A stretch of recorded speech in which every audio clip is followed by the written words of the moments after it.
Ia e whaatalo whatu Samoa o whea lava le ke lope o lo mai moa mai e tātou Polokalame ia o a Lagipoiva ia o le avea ia o e whai ma so po tātou Polokalame lenei afiafi ia o le Pacific Geopolitics o tātou Polokalame e whaatatano ai tai ese o le Pasifika whapea fo i malo ese le Pasifika ia o le aso o le aso whapitua lea i la langi atua e whaamana tua i tina mas mai po o le International Women's Day.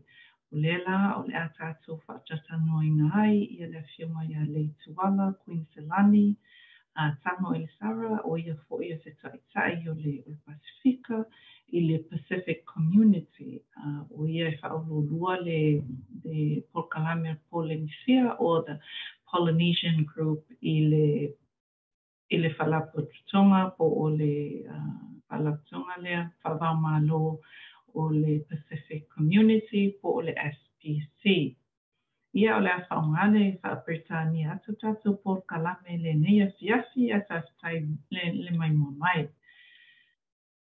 It is my absolute pleasure to introduce our speaker for this evening. I have the pleasure of interviewing a woman leader from the Pacific for our International Women's Day show. This is Pacific Geopolitics with Lagipoiva. It's my pleasure to present you this special edition for International Women's Day. Now, this is a very important speaker. You know, she comes from an amazing background, and I'm really, really excited to be able to share her perspectives on the show. Leituala Kuiniselani Toelupe Samoa Elisara is a Samoan national. She's a Matai Samoa with over 25 years of professional experience working in the Pacific region. Her background is in social development, policy, and practice. Leituala is currently the Regional Director for Polynesia, leading the exploratory work for the creation of a Polynesian regional office for the Pacific community. This is in close collaboration with 10 Polynesian countries and territories, including American Samoa, Cook Islands, French Polynesia, Niue, Pitcairn, Samoa, Tokelau, Tuvalu, Tonga, and Wallis and Futuna. As the director of the Social Development Program from 2015 to 2020, Leituala championed the work on culture as a key sector of sustainable development and critical part of SBC scientific and technical work. And she also spearheaded the mainstreaming of gender equality and social inclusion across SBC's scientific and technical programs and services. As the Chief Executive Officer for the Ministry of Women, Community and Social Development for the Government of Samoa in 2009 and 2015, she had responsibility for strategic leadership and overall management of the ministry in areas of gender equality, youth development, child protection, disability, village governance, and development.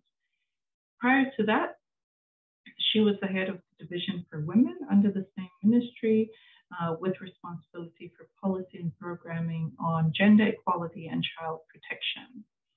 Prior to becoming CEO, she held other management roles in the areas of child protection and gender equality also in the government of Samoa. Leituala is a PhD candidate at the Department of Pacific Affairs, Coral Bell School of Asian Pacific Affairs at the National University, Australian National University. Thank you so much, Leituala, for joining us this evening. Yeah, so for Manuia Afioga le taʻitaʻi o le nei Pokalame Afioga Lagipoiva. You've now held leadership roles in the government of Samoa. You are an academic. You're doing your PhD candidate with an Australian university. And now you're in this regional role. How has your experience in local government informed some of your decisions at the regional level? As a regional organization of the Pacific and as a membership-based organization, we continue to value our engagements and our relationships with our members. Related to that is the fact that as a secretariat, It's our responsibility and obligation to ensure that our services and programs are informed by the voices of our members and therefore the diverse voices on the ground. This guarantees that our services and programs are not only responsive to the needs of our people and communities, but that our interventions are relevant and are also embedded in Pacific contexts and cultures. Now, having held leadership roles in the government of Samoa, I have brought to the SPC table and continue to bring to my regional work a voice from national level, which has become my reference point as I consider any regional policy response and or engage in any regional policy dialogue. I acknowledge that working in the region requires the application of contextualized approaches and diverse lenses to our services and programs, and that it's never a one size fits all. But I have always truly valued my direct experience as a public servant for Samoa in determining my ways of working and informing how I engage with our members and our people. I also believe that using my experience as a reference point in what I do at regional level provides a sense of confidence generated through a sense of validation in my own humble view, having served and worked in a Pacific Island country, and like any other Pacific Island public servants now serving in these regional organizations, our national and local experiences provide a solid foundation for all of us to be able to serve and deliver as regional public servants for our people. Wow, I mean, that's really when it comes to regional policy, that is the ideal, right? That it is informed by the realities on the ground. So it's really encouraging to hear that you are taking that local approach and, and informing regional approaches. And I guess that's also key to sustainability of policies, is that it is rooted in those realities. Now, I want to come back to your experiences. You've highlighted where you come from, your family, Oma, Tuamo, Tua'a. And I want to just touch on that. As a Maasai Samoa, a well-respected Maasai Samoa, and an advocate for women's rights, both within your work and also in your personal life, and in your volunteer activities, you've been that true women's rights advocate across the board. How do you perceive, given all of the issues that have been happening in the past year, and in recent memory in Samoa, how do you perceive the role of the Maitai in our culture? In sharing my perspective on the role of Te Maitai in our culture, I reflect on our history and the stories of women and Te Maitai in our culture to provide a context to that perspective. We remember Nafanua, the goddess of war. We remember Queen Salamasina, who held the 4 Papa titles and or Te Whaiwha title. We remember our own ancestors and many Samoan women trailblazers who have led the way and who have exemplified the position of women in our culture and in our communities and in our society over the years. Our roles as Te Maitai Samoa, therefore, and as you're well aware, Lagipoiva, are held with such high regard in our cultural context. And this has roots in our history, in our cultural heritage, and in our identity as people.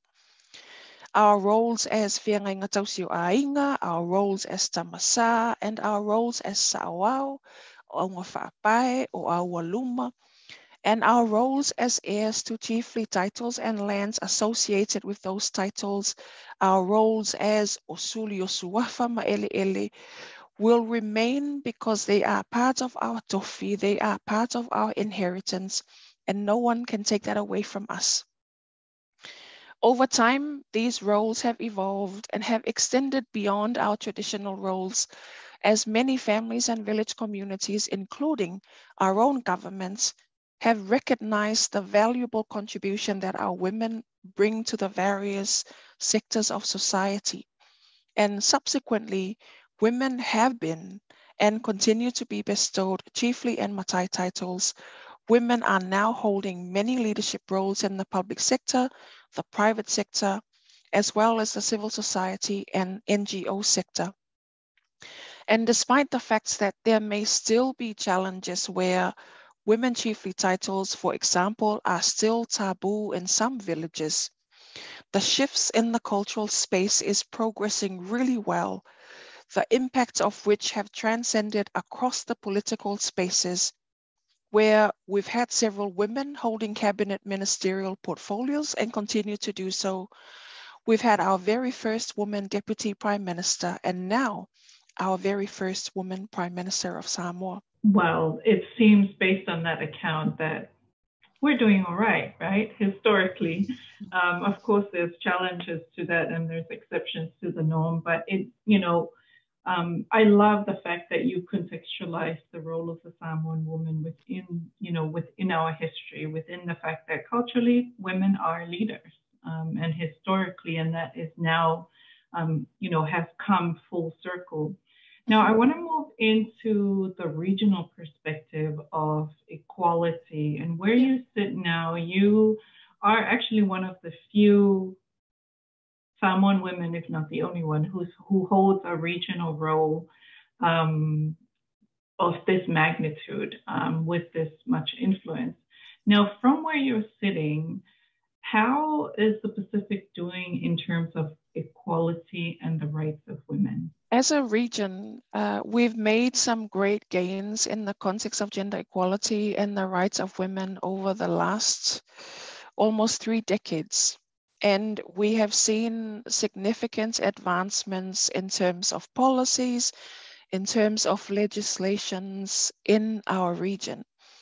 For example, the CEDAW, or the Convention on the Elimination of All Forms of Discrimination Against Women, the Beijing Platform for Action, the SDGs, as well as regional instruments such as the Pacific Platform for Action on Gender Equality and Women's Human Rights, and the Pacific Leaders Gender Equality Declaration, have established standards and indicators that are facilitating progress. These indicators and processes have guided the integration of gender equality objectives and measurements into regional and national policies and data systems. But while the collection and analysis of sex disaggregated data is improving, persistent gaps make it difficult to track our progress. From a more critical perspective, progress in achieving gender equality and women's empowerment has been very slow.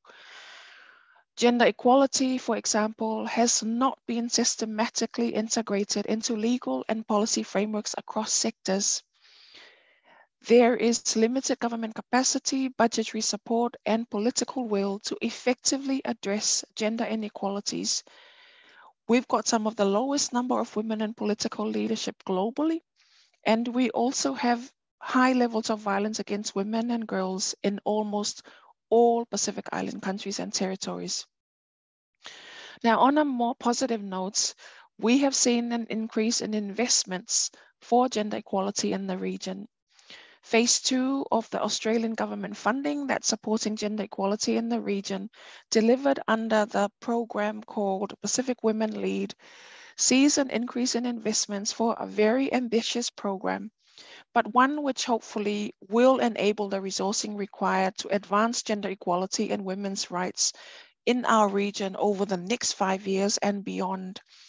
And overall, while progress has been made, much work remains to be done to achieve our targets for gender equality in the Pacific. Leituala, I mean, it sounds like we are also on track with some issues. Now, I always like to ask this question when it comes to the regional level, because we do know what the threats are for women domestically and nationally. But to what degree, from your own knowledge and experience, what is the greatest threat to women's leadership in the Pacific? I guess the greatest threat to women's leadership that's probably not unique to the Pacific is stereotypes associated with our attitudes and beliefs associated with our social norms. Despite the advancements we've made in development, despite our exposure to education, knowledge, and learning, despite the evidence and data that highlights, for instance, the importance of equality as a prerequisite to achieving sustainable development, and despite what we have learned as the benefits of women's leadership for men and women and for society in general, stereotypes still threaten opportunities for and access by women to leadership roles in the Pacific. We see this happening both in patriarchal and matrilineal societies across the region, and it's not particular to patriarchal societies. The extent of the impact of stereotypes and social norms on women is also seen in women themselves lacking the confidence to promote their own skills and capabilities compared to men.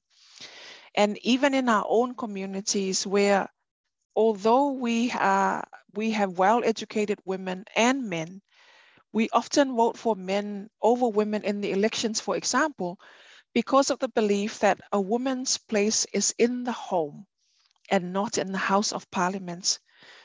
As a society, therefore, we still have a long way to go in educating ourselves, in educating our people, in grooming our sons and our daughters to do away with these stereotypes, to get over our own biases, and to support and nurture women's leadership across all levels, because it makes good economic sense, and that we cannot achieve our sustainable development goals without achieving gender equality. Amen to that. If we're not equal and we don't grow together, then we're losing half that battle.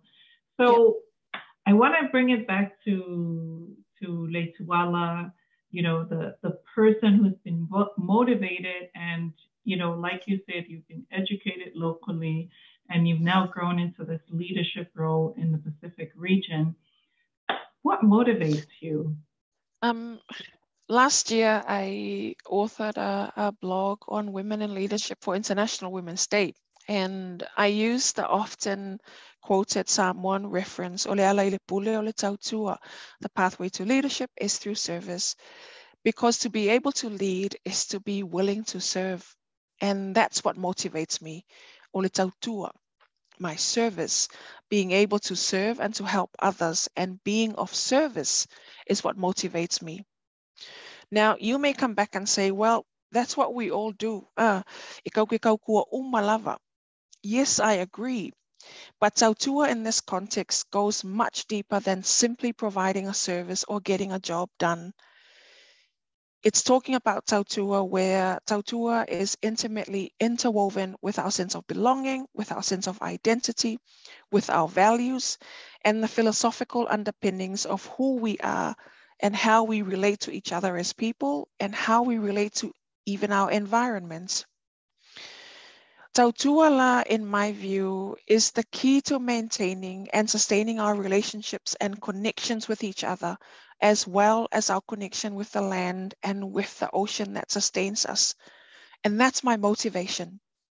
Through our tautua to our families, through our tautua to our village communities, and through our tautua to our country and our region, we're able to demonstrate our values, our sense of loyalty and allegiance as persons and as people, so that wherever we may be in the region, wherever we may be in this world, and this metaphor speaks to the fact that wherever we are and whatever we do, it is our tautua, it is our service that connects us to our people. It's what continues to connect us back to our land, our tofi, our inheritance, and our identity. And that's my motivation as a public servant, as a woman leader, and as a daughter of Samoa, now serving the Pacific region through SPC. Wow, I mean, truly inspirational. I think this is the most fitting conversation to be had on International Women's Day. At the end of the day, we all come back to that. We come back to home and our cultural values, and that speaks volumes. And it has, demonstrated it does work at the regional level as well. Now, you've thrived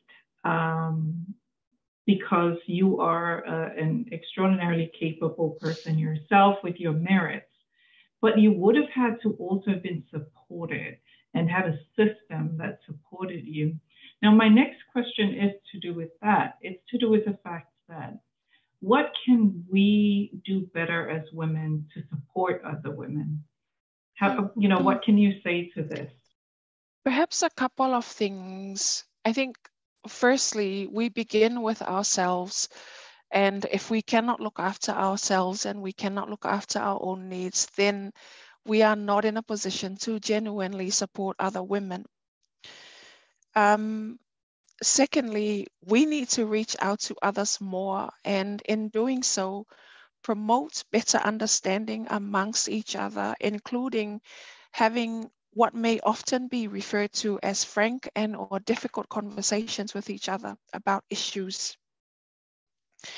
The third thing that I want to say is we need to be the change that we want to see in society, recognizing that while we may be part of the problem, but we are also part of the solution, and that we may achieve a lot as individuals, but we can achieve a lot more as a collective because there is strength in unity.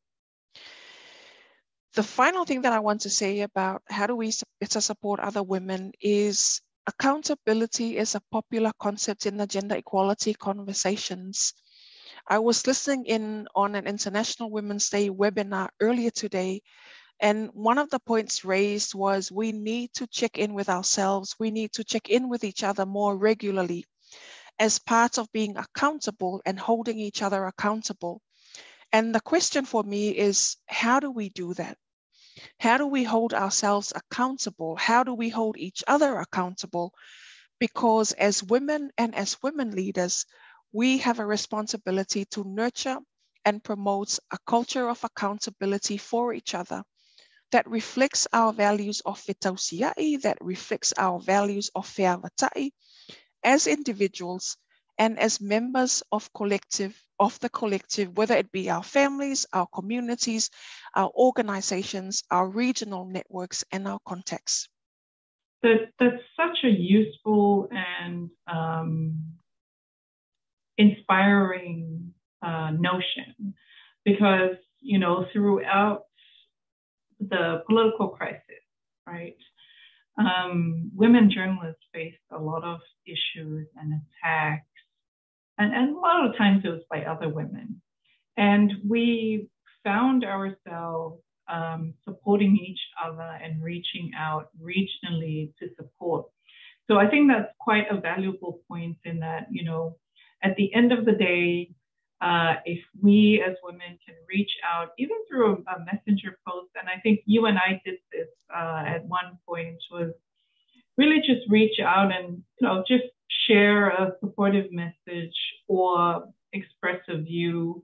And I do take your point on a healthy disagreement, or, accepting that we also can be wrong and can be corrected, and then taking that with grace.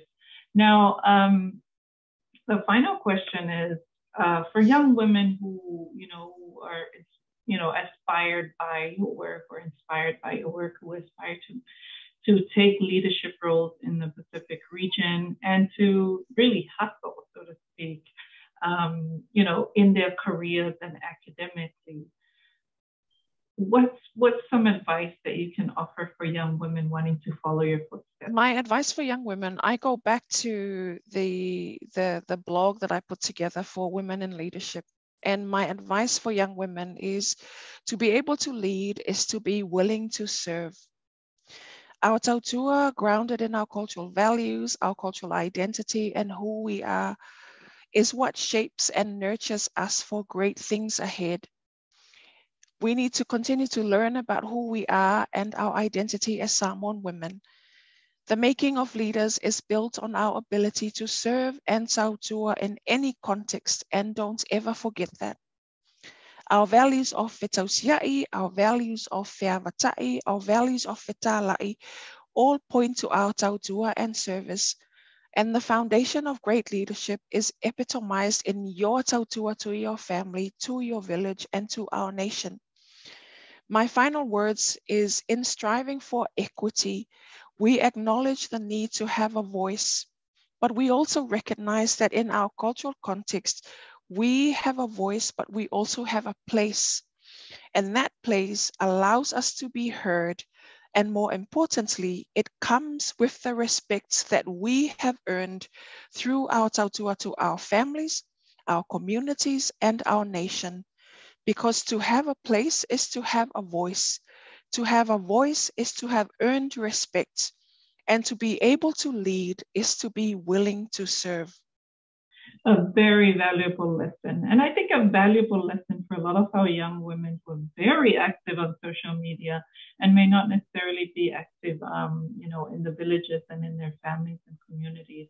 Now, I just want to offer you this opportunity. If you have any final words, Blue Wave TV, we air this mostly in New Zealand, and we do get a lot of viewers in Samoa as well and across the Pacific. Some final words.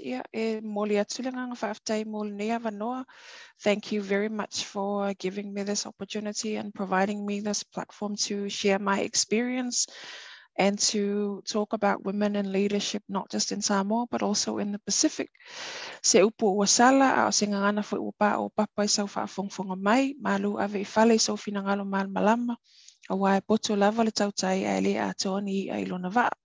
Whaamanuia le tue lau Afioga Lagipoiva, whaapea fo ile mamalu al pulenga le Blue TV, ma wapea le tau whaaloto a walwhianga e man whaafoino nei Polokalame, ma whaasalongo nei ala leo. Ia ai mese o whaiva tutofi o whianga iai ma le tau pa ia ma le tau mamalu. I thank you again for this opportunity. Soifua maia manuia and happy International Women's Day. Leituala, well, I really appreciate your time, and it's always such a pleasure to spend time with you and to partake in your wisdom that you have shared this evening. Lava mon whaavano fo i lo taimi lenei afiafi, ia manuia fo ia le ni fo fuanga fo i le International Women's Day, and happy International Women's Day back to you. Good evening.